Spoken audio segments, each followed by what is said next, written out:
Welcome back to the Seafarer Social Podcast. This is episode 5, and I am very happy to say that I am with a great guest again. Today we have Marco from Italy. Marco is the face of Italian seafaring. I saw him on LinkedIn, and I've been watching him, and I've been speaking to other seafarers about him, and he is providing a lot of value for seafarers. He was a seafarer himself for 15 years, working on board ship, and then converted to shore-based work. Now he is consulting, and he is helping seafarers become better professionals. And I'm really looking forward to get into that. But firstly, hi Marco, how are you? Hi, Carl. I'm very fine. What about you? I'm great, thank you. So, Marco, for those who are not familiar with your work, perhaps you could just start off and categorize yourself a little bit and tell us a little bit more about your profile. Thank you very much. And first of all, thank you for this opportunity to let you know a little bit more about me and even the community. And I appreciate you reach me out. I have 15 years experience on board. I started my career in 2007 with the Italian merchant ship, the biggest in Italian company for containers. The name is Grimaldi. And after I jumped down on cruise companies because it was my childhood dream to work on cruise, and I started with Royal Caribbean Corporation, specifically with Pullman Tour cruise ship. And after some time, in 2019, we got the pandemic and Pullman Tour company bankrupted. So I was a little bit lost. No job, no company, and that was a challenging time. And but all entire sector was frozen. And then after 1 year and a half, more or less, left at home, I started again working with the Royal Caribbean Company this time, and then I moved with Azamara, always same corporation, and then in 2022 I decided to become official nautical instructor because what happened that during this time on Royal Caribbean Corporation, I was I was approaching the training part. I was assigned to become a polar code trainer by Royal Caribbean Corporation. That was my first huge experience as trainer. And I remember that I was also figured out because when someone is calling you from Miami headquarters, it's not happening every day. And when they Yeah. were assigning me about this very important task, like go on Miami, prepare a presentation about polar codes, and then go on board and speak in front of 1,000 people, introduce yourself in the presentation you made, and then cooperate with all departments to implement the polar code. I don't know you, but I was shaking on the beginning. And I was even doubt on the beginning if to accept that or not because my knowledge about polar code on the beginning was zero. Yeah. But because I'm quite crazy, I said yes, let's do that. And I embraced this challenge. I'm grateful that I did it, and it was extremely successfully. And that gave me the boost, the confidence to do more. And that was 2018. And during that period, um, I understood that it was the right time to give something back to the others. That was the time when I decided to launch even my own project. The name is SIG, which means the translation in Italian is in English is We Dreaming Big.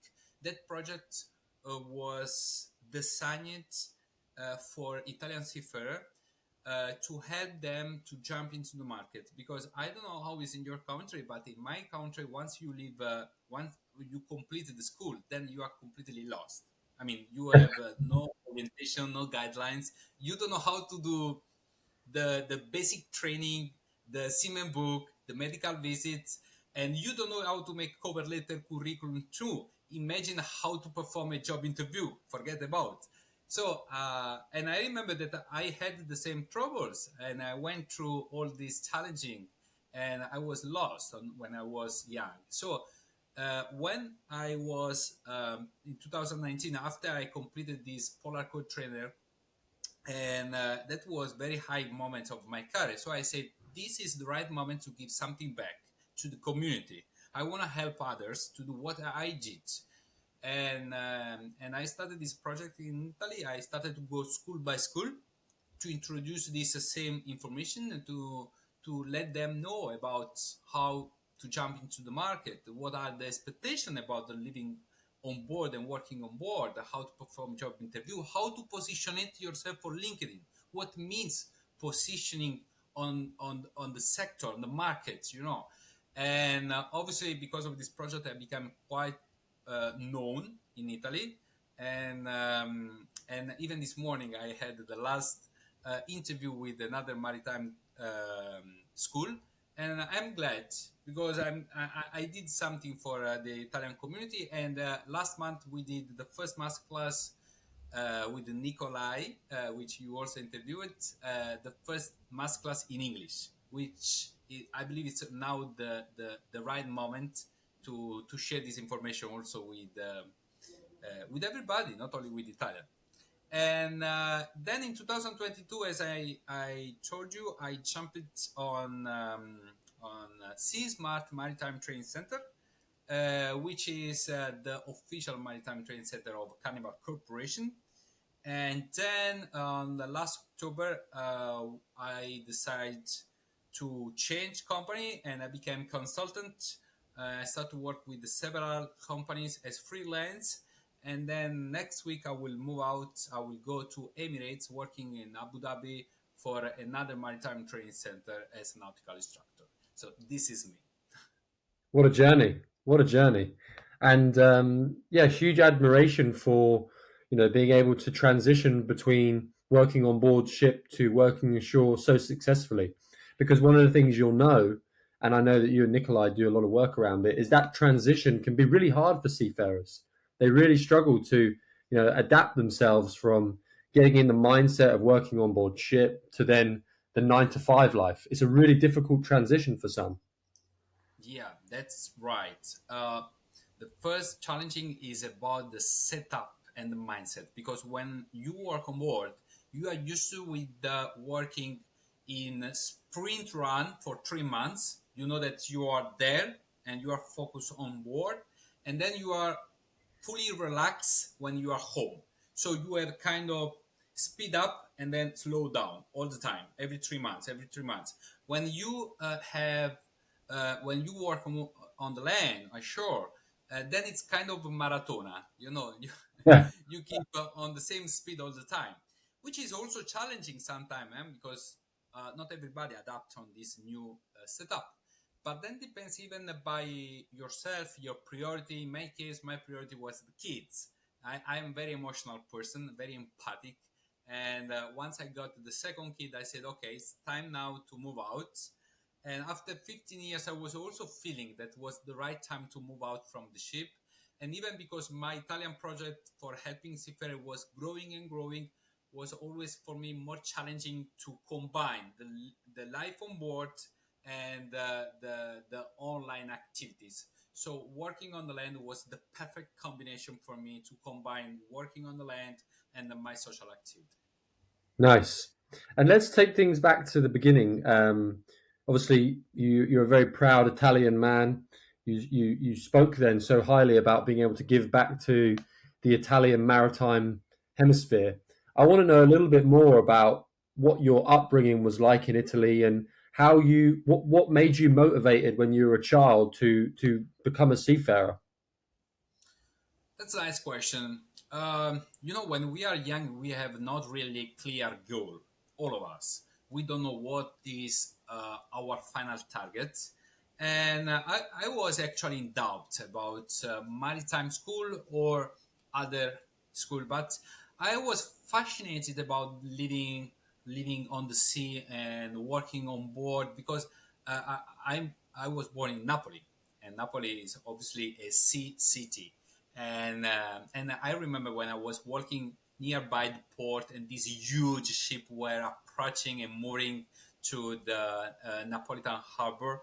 And I was so fascinated, and I was dreaming one day I would be there, and that was the reason. But you know what happened? Once you completed the school and then you start to work on board, the first company you experience is not all the time the best company you get. I mean, I remember my first contract was a disaster. I mean, ambiguous people on board. I know that all of us we experienced some very questionable captain. Let's call it that to be polite.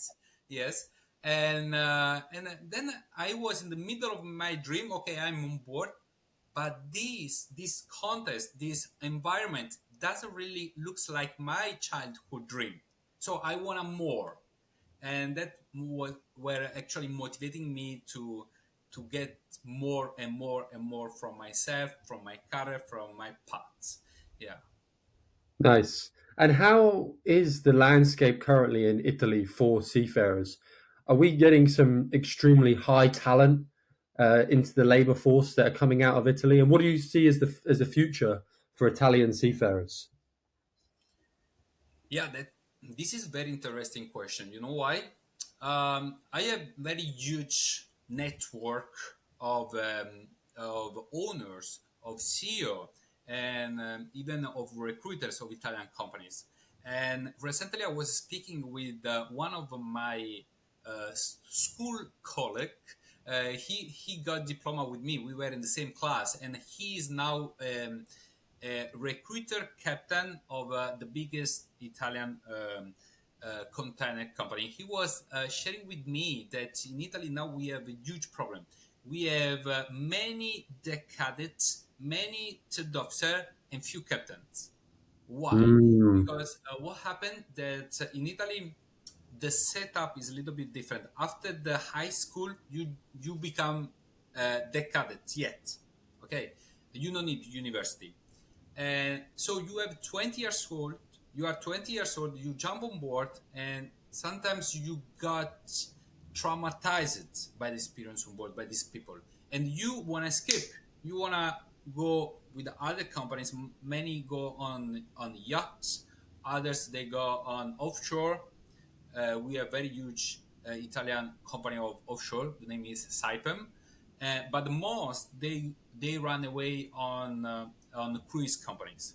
So and the problem that now we have few captains, we have a few chief officer with Italian companies, and now we start also to hire other nationalities. So we have this problem, and now the people understand that in this globalization time era, we need to be ready to join with international companies and not only with Italian flag, because this was the point. Until a few years ago, Italian seafarers they were only sailing with Italian flag, but since few years now we start also to approach other companies, other flags. Obviously, my project was giving a huge boost for all this happening, and in the future, I expect that many Italians they will be spread all around, and I expect even from Italian companies to be much more carefully about the environment on board and to take more care about who are recruiting, who they are, who they are assigning as company as a captain, because it's extremely important the human side. You cannot forget about that. It's actually the priority, and this is the reason why we are actually in crisis now about finding new captains and chief officers. nice. So we're seeing. So although, like you said, there's a problem at the moment with the volume of um, officers that we are seeing coming out of Italy, we are now seeing more Italians work on different ships in different countries because of that globalization. And Yeah. hopefully, in the future, this will mean that more Italian seafarers will be noticed, given the opportunity to become stronger officers, stronger chief engineers, chief mates, and captains, and so on and so forth.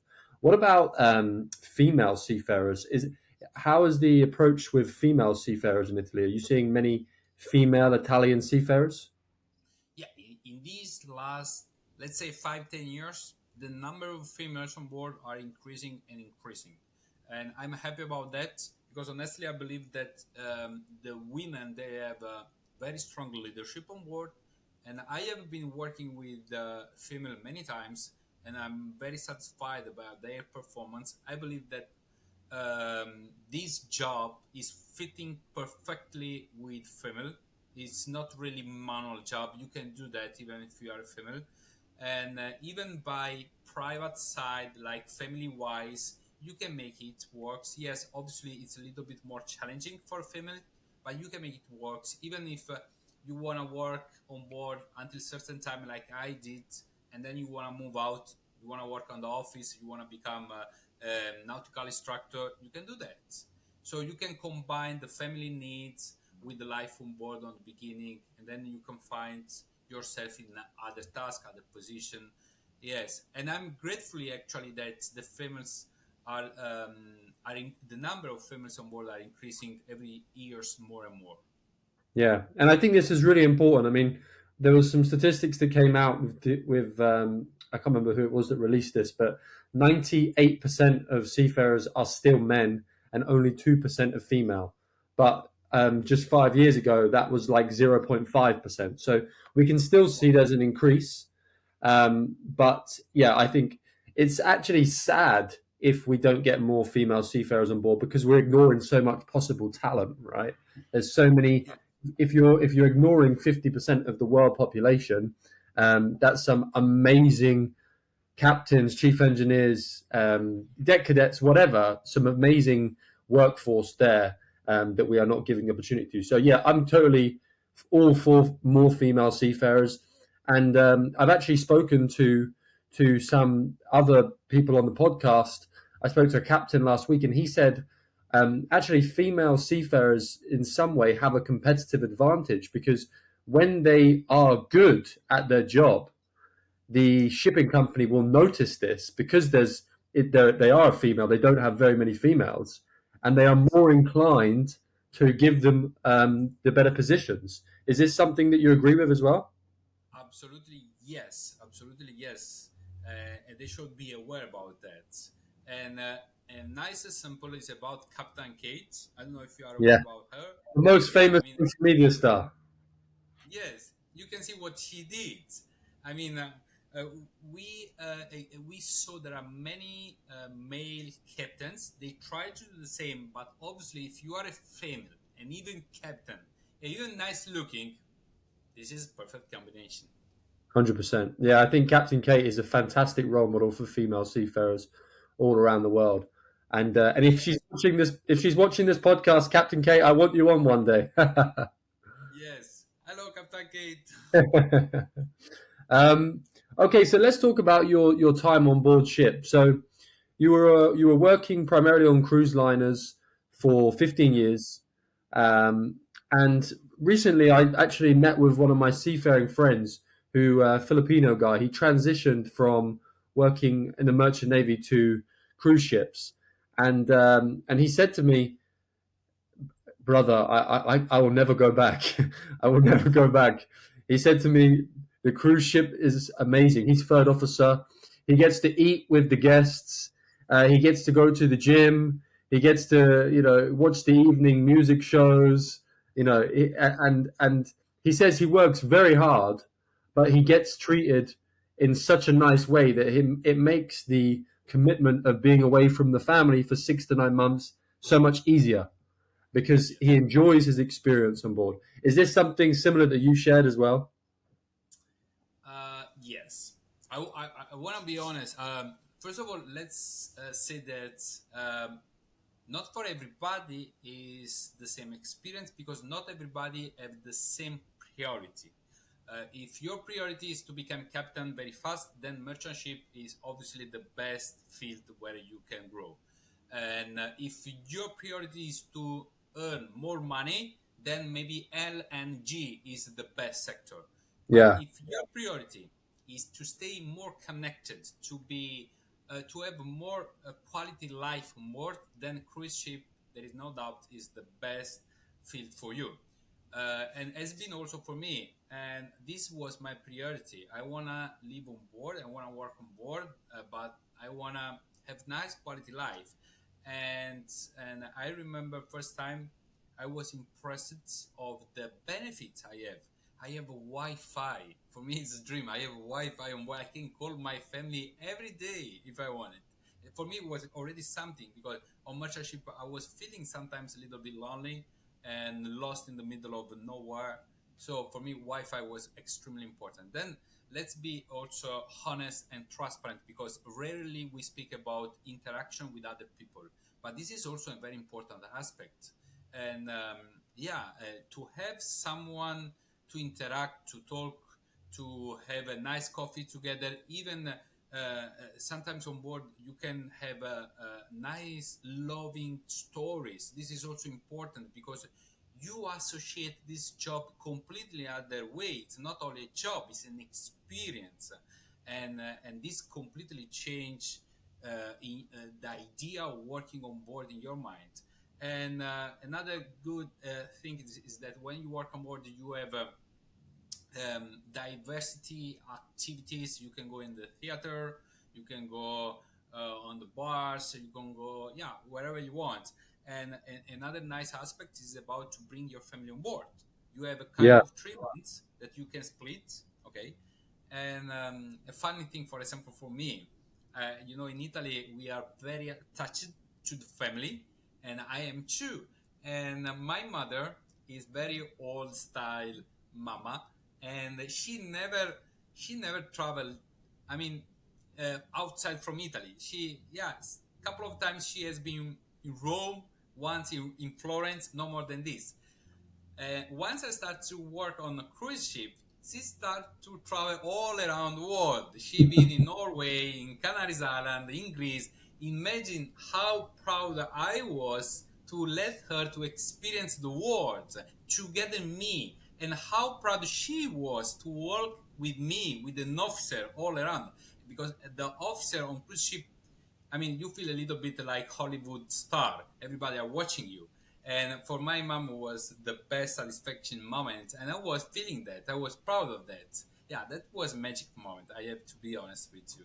So I completely agree with your friends. What an experience. I mean, me myself, I've never been on a cruise.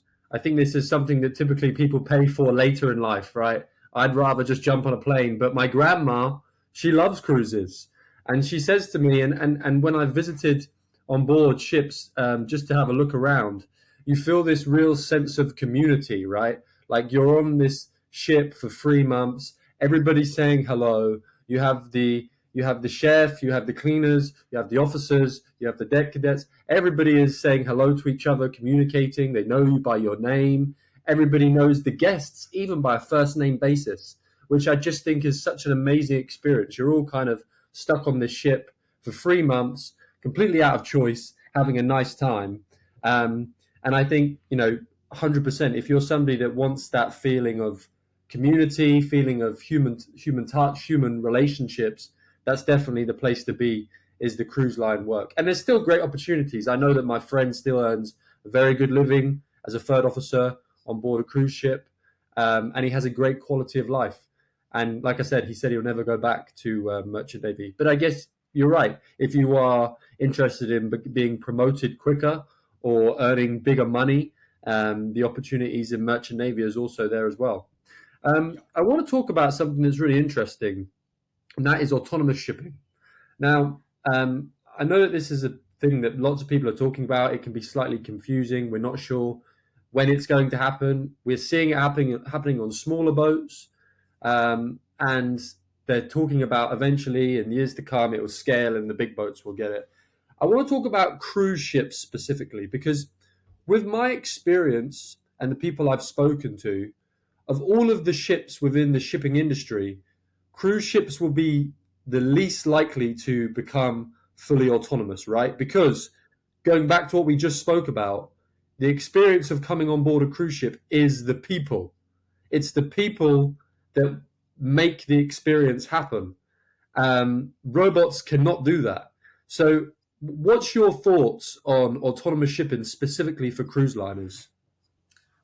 before to answer you, I wanna share with you this story, which happened to me, which will clarify the answer.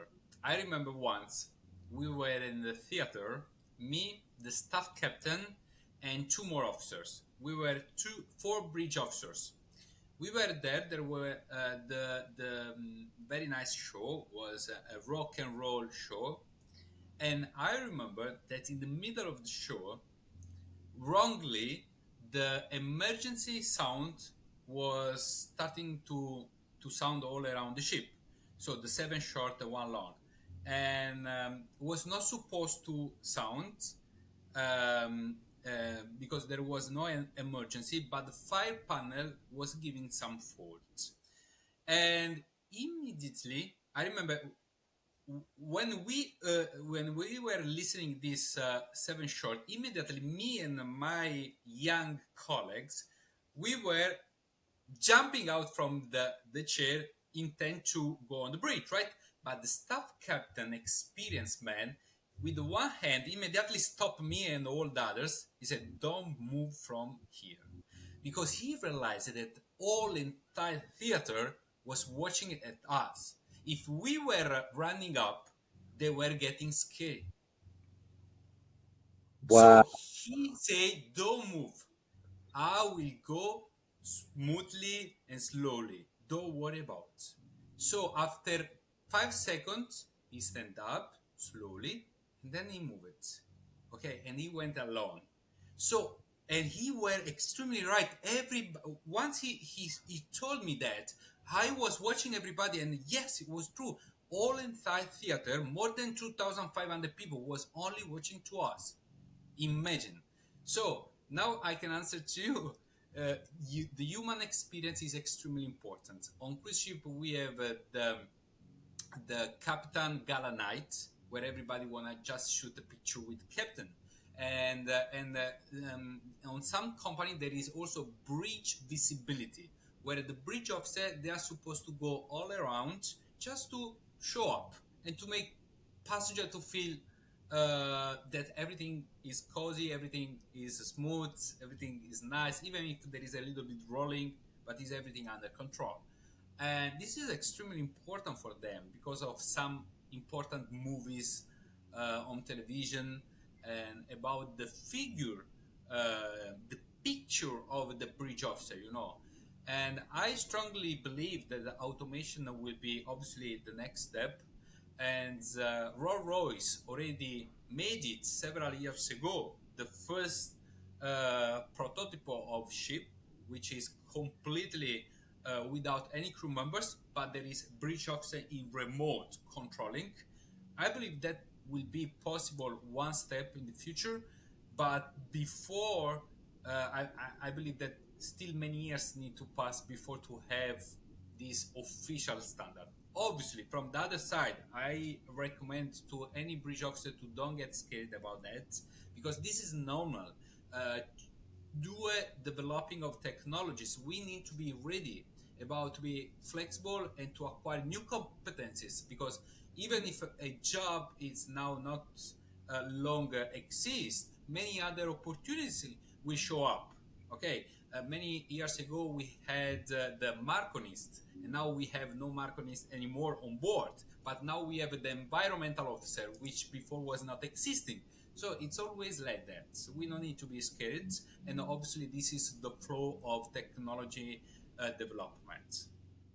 And I wonder as well, as a guest, would you still be prepared to spend, tens of thousands of pounds on a ticket to go on a cruise ship if the experience was just you and some robots?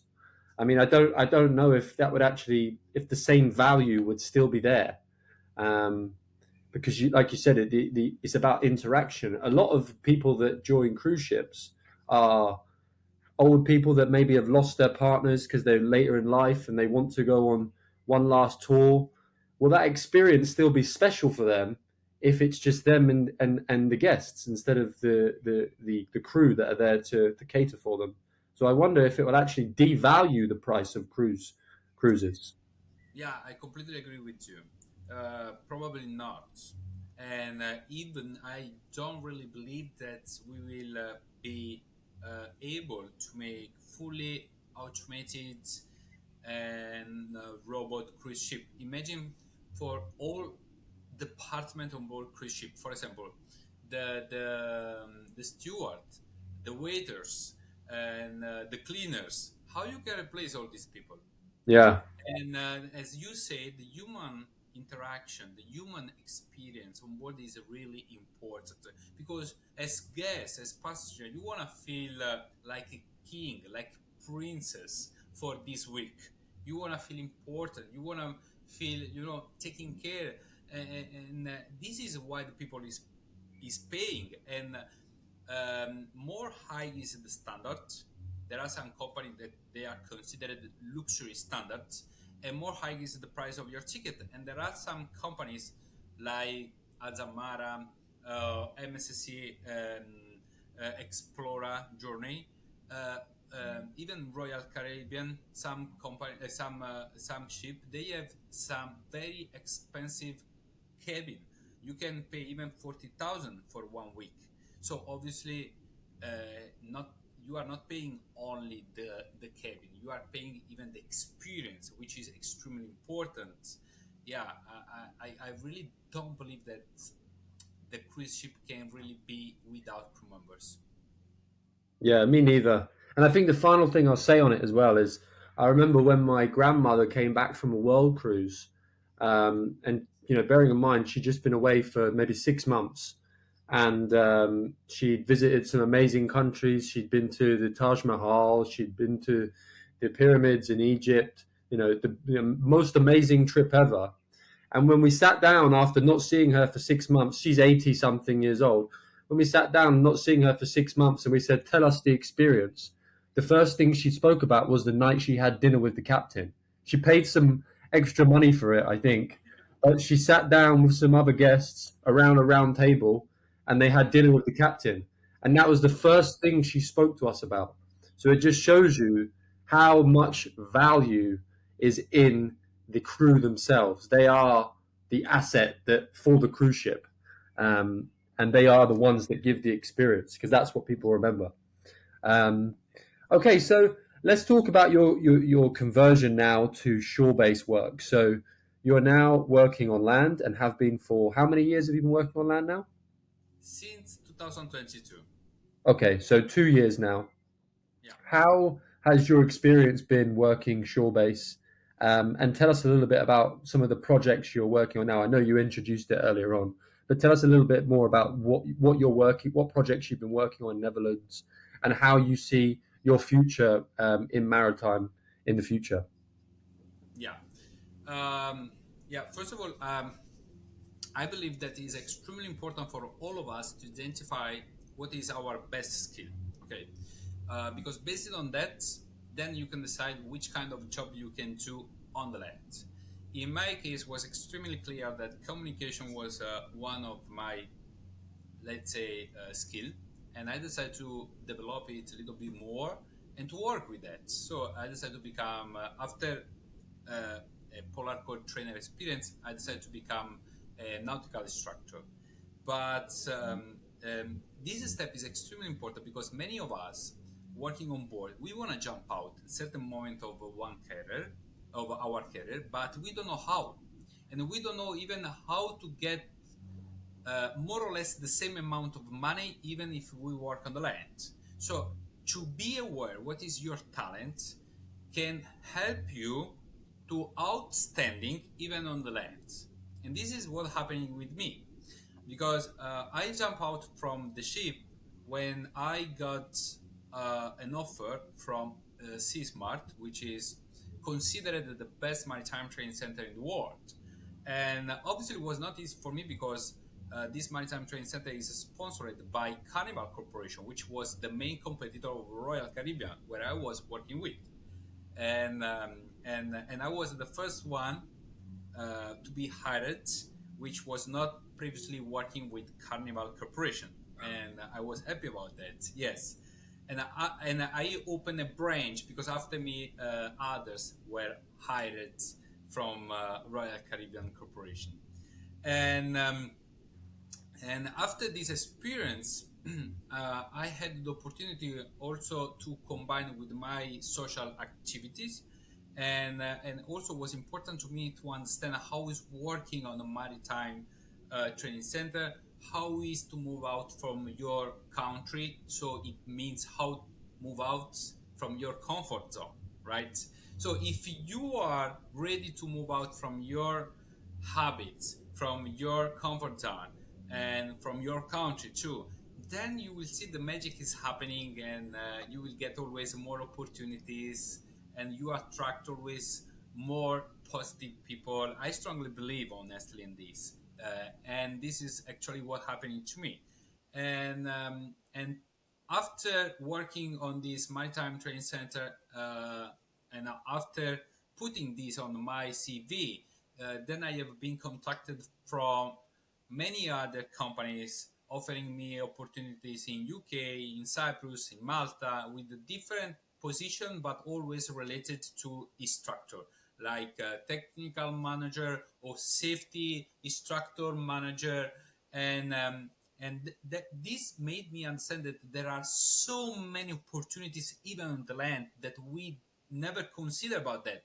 We don't know, but actually yes. And if you have a hybrid profile with nice maritime background, with even on the land experience, like inspector, or maybe like trainer, instructor, uh, safety manager, or whatever, consultant, then you become such valuable because you can work wherever. And this is what happened to me. And this is the reason why I am going now next week in Abu Dhabi, which very few European of the maritime sector are going there. They are very close on Asian people. They try to keep only Asian people. So I'm very curious now to see how will be this new environment, this new contest. Yeah, and I'm glad for this opportunity. I can't wait to extend even my network more and more. So I really recommend, if you have the dream to leave the ship and to move on the land, the advice that I can give: number one, identify your talent; number two, position it yourself on the market, and LinkedIn can give you a very good help on that. And then try to monitor, to investigate, and to know more about the markets, which are the opportunities. One example that always I give, for example, when we want to organize one trip for our summertime, what do? We go and we start to search about the destination, and then about the hotel, the best price, the best flight. So we make investigation. What about our future? Mm. Do we do the same with job opportunities? Do we know all companies with open position? Me personally, I was not doing wrongly, and I guess that many of us are doing the same mistake.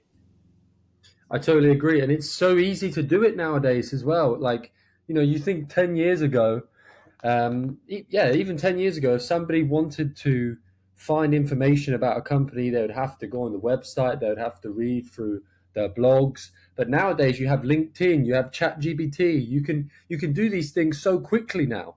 Um, Yes. Back to my parents' day, they had to go through the yellow pages and make phone calls and knock on doors. And now Yeah. it's so you have no excuse nowadays to not put yourself out there.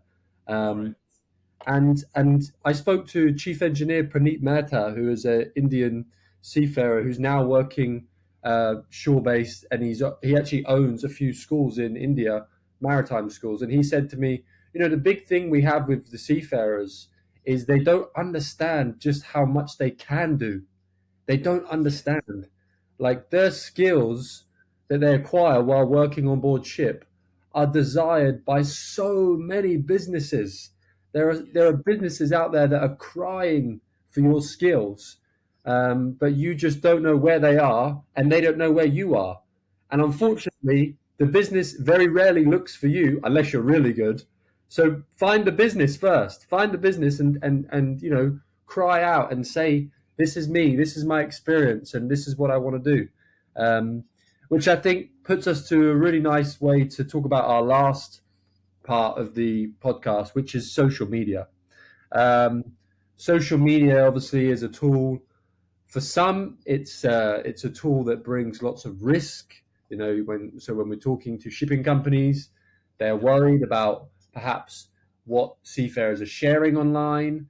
Lots of merchant navy specifically.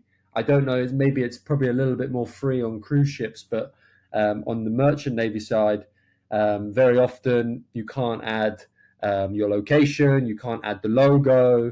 You have to be careful about the things you're saying. You have to make sure that you've got your helmet on, all the safety precautions, blah blah blah. So it's a little bit difficult. But what we are seeing is that this next generation of seafarers, Gen Z, are wanting to share their life on social media. So they're making these daily vlogs um, and sharing them to thousands of people, and then going on to inspire people to possibly pursue a career in seafaring as well. So I want to talk to you about two different sides of social media. The first side of social media I want to talk about is the storytelling side. So what do you think the future is for seafarers that are interested in doing the vlogs, the lifestyle videos? And then the second side I want to talk about social media is the professional side. How can seafarers use the professional networks like LinkedIn to create a better profile for themselves and market themselves? So, firstly, what's your thoughts on the lifestyle side of social media for seafarers? Yeah. First of all, I agree with you that this is, this is something recent, obviously, because we have a smartphone since 2007, and social media are relative recent. But thankfully, some people like Captain Kate that we just mentioned before, we understood the power of social media. I give you one example. There is a story, okay, which is not confirmed, all right, that when Sir Richard Branson, the owner of Virgin Voyages company, and not only Virgin Voyages, but even Virgin Galaxy and Virgin Active, etc., so when he launched his first cruise company, obviously, consider that Richard Branson is a black belt of marketing strategies and digital communication. So obviously, he was looking for a nice captain, and which criteria a guy from like Richard Branson could use to find the right captain? Obviously, social media. Who is the most influenced captain, which we know? Captain Kate. And so he reached Captain Kate out and he offered the position. And Captain Kate, in that time, she had 108,000 followers. Okay, now she had three times this number. And what it really means, what means to have, let's say, 300,000 followers? It means that you have 300,000 potential clients which are going on board your vessel only to shake your hand. This means to be powerful. Okay. And what happened? That celebrity, the company where she was working in that moment, she's still working there. Obviously, did not really like the idea of to lose the most influential captain, and they offered her something more. At same time, the same companies like Royal Caribbean Corporation are always launching more and more restriction policy about the use of a smartphone on the bridge or about sensitive areas. So they really don't know how to manage this stuff. Mm, This is the point. So if you are big enough to impact the market, okay. But if you are small, I don't help you to grow. Mm, they don't know how to do. And but Captain Kate inspired so many new people that now you can see many other influencers with more humble numbers, but they are obviously impacting not so much on company market and company income, but they are impacting on their career because they are contacted by sponsors. So the people on board now understand the power, but they need to always to be careful about what they are sharing, if they are on the bridge, if they are in engine room, and all this stuff. So this is the first aspect.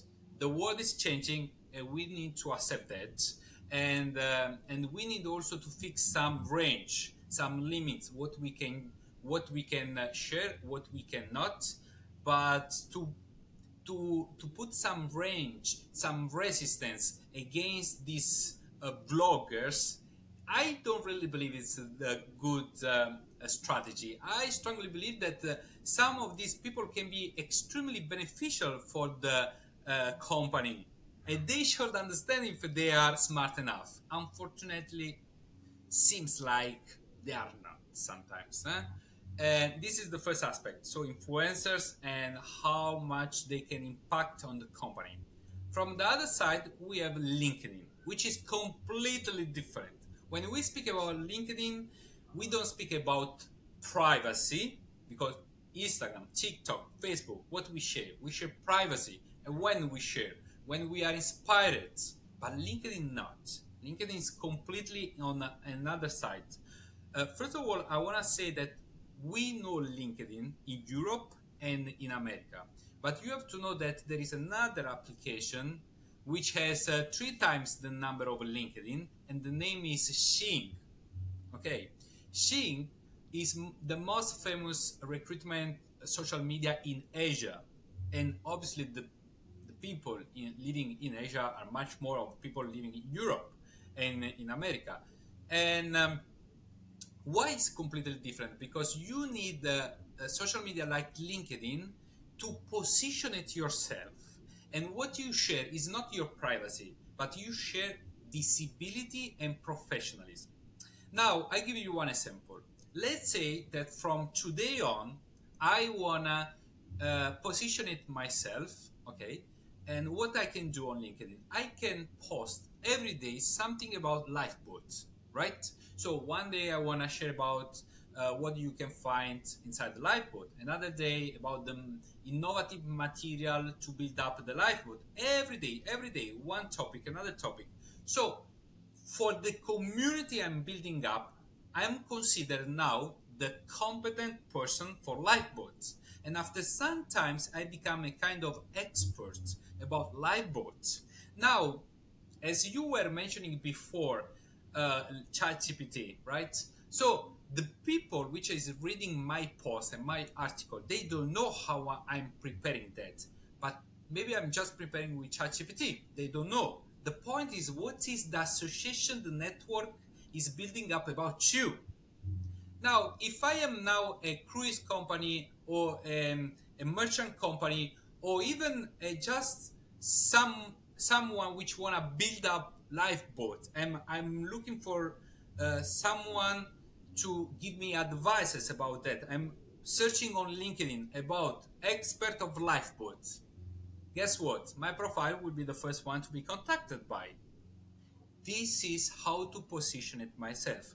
And if you want to extend this philosophy on next 10 years, I can become whoever I want to be. I can become the most influential person on LinkedIn, which can help everybody to leave the ship or to join on board. So this is extremely powerful. The problem that we don't know, we don't have any idea how powerful is this era for us. And I want to say even something more. For those people like me and you are living in a peaceful country without dengue, without war, without any kind of imminent or very impacting problem, we must be aware of our possibility. We must to do something more, because for our freedom there is people living in other not so lucky country which are ready to die to have our freedom. They are ready to die just to have a blog or a podcast or working on board or send one application to a cruise company. We must be aware. And what we do instead, we waste our time all entire day watching and be depressing and finding excuses why we never succeed in the life. It's a matter of mindset. We need to be aware about that. I don't think you could have summarized that any better. That last point is extremely powerful. It's something that I think we all take for granted sometimes. When something is the norm and you don't have perspective. Sometimes you need to remind yourselves of those that would, like you said, die to be in your position. I think that take seafaring out of the equation for a minute. I think for professionals right now, for young professionals, I think there's never been a time where you can elevate your profile so easily just by putting in some extra work like you can now. Like there's limitless opportunities out there in every sector. I'll tell you something. My background isn't even in maritime. I never studied maritime. I'd never been a seafarer. My background is in marketing and advertising, and because of saying yes to opportunities, I ended up living in the Philippines and working with a maritime tech company, and that was my introduction to shipping. And now, fast forward 2 years later, here I am working as a maritime digital marketing consultant. So, my it's and I never knew this was going to happen. If you asked me 5 years ago, I never would have known. And it's all because of the power of LinkedIn. That's all the opportunities I've ever had have been because I've said yes, yes, yes, yes, yes, and I put myself out there on platforms like LinkedIn, and I think that's so powerful. So to anybody listening, whether you're a seafarer, whether you're a maritime professional, or whether you're completely out of this kind of industry, say yes to every opportunity. Put yourself out there on LinkedIn. The other thing that you mentioned about at the beginning, by the way, really interesting story about Captain Kate. I never knew that Virgin Voyage story, and I'm definitely going to be posting that one on LinkedIn. um, but I think you're totally right. I think you sometimes I think we forget just how new social media is. It's not been around that long, really. If you put it into perspective that the smartphone was released in 2007, social media has been around for maybe 15 years, and only really in the last 5 years has it become so turbulent, right? Yeah. So actually, I think although lots of industries are adapting to it quickly, shipping is an industry that's adapting to it slowly. That's okay. It's frustrating sometimes, but I think you're totally right that it's kind of a cliche situation whereby somebody can get hired because of their follower base and because of their influence, and those who want to elevate themselves to that position, their employers restrict them from doing so because of safety purposes or whatever. I think it's a bit of a cliche situation, but just like every other industry, time is what moves people forward. And I think eventually shipping companies are going to realize just how much power, positive power, social media can bring them. Yes, it needs to be approached in a specific way. And yes, we need to be considerate always. But you can influence generations to join your team, to buy from you, to follow you, to listen to you, to be influenced by you. And businesses can do that just as well. So I couldn't agree more. Both of your viewpoints were fantastic. Marco, thank you so much for speaking to me today. I've really enjoyed this session. Before we close, is there any final remarks you'd like to make? Maybe give a shout out to your socials or some of the work you're doing. If there's anything you'd like to say before we finish, please do. Well, yes. I want to just add something which rarely I share. But in this last period of my life, many challenging comes up, and I want to remind everybody because all of us we are all struggling to find our way to succeed in our own paths.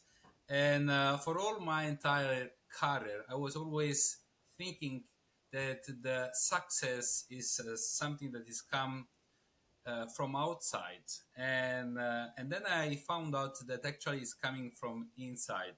I wanna advice to anyone who will watch your podcast. If you really are struggling to find your best version, focus from inside your habits, the quality of your time. And today, what I do to build up my wealthy status is waking up 5 o'clock in the morning, meditating, praying, and running 10 kilometers every day alone to be extremely disciplined, and going back home, then cold shower and salty breakfast, and then 7 o'clock in the morning I am with my agenda and my list of things to do. And since I start to apply these let's say positive habits, and then I start to also to see more productivity. If you are struggling on to combine your job with your new activity and you don't know how to handle both of them, so work on your productivity, and you will realize that we actually waste a lot of time on nothing, or maybe just watching YouTube. But if you are aware about that, and if you want to really change something in your life, start from changing yourself, and I guarantee you that you will succeed in all of your dreams. Thank you, Marco. Appreciate your time. Bye bye. Thank you.